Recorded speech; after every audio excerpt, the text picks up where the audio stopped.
Polícia Nacional Timor-Leste consegue capturar autor na Ruanulu Resinwalu, também desconfia envolve confronto e atacitolo.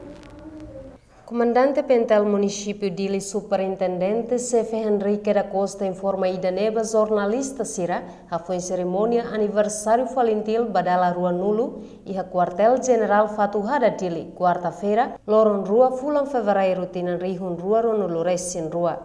Superintendente Sefe Henrique da Costa hateteng, caso confronto ne envolve arte marciais e katankera sakti IKS no arte ritual seti-seti. Autor Siranebe Pentel captura e na parte investigação município Dili de processo investigação. Kita consegue captura emanain hamutu Ruanulu Resinwalu, com evidência motor e sanugorisi. Agora ele tem a parte de investigação município de Dili, ada processo. Nós dulu identificamos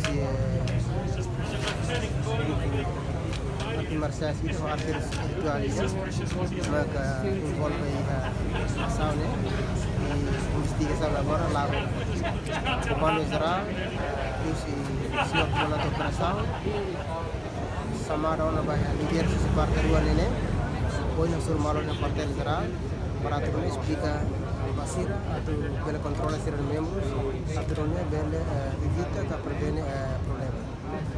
Pentel mos captura suspeito nebe desconfia e incidente sonamalu no sunu uma, no atualmente e ona processo investigação.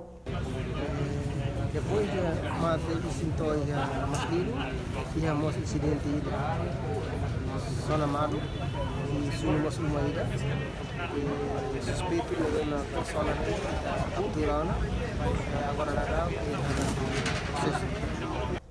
Presença máximo Pentel durante acontecimento retang apoio Husi Web, UPF, nebe destaca e aeroporto internacional, UPM, no membro militar Husi Quartel General Fatuhada Dili. Polícia reconhece a situação atual sem intenção Husi arte marciais, mas de parte Pentel continua vigilância de controla no prevene o enhiramusu tam problema. Reportagem da Xaviera Dirce da Cruz, Televisão Timor-Post.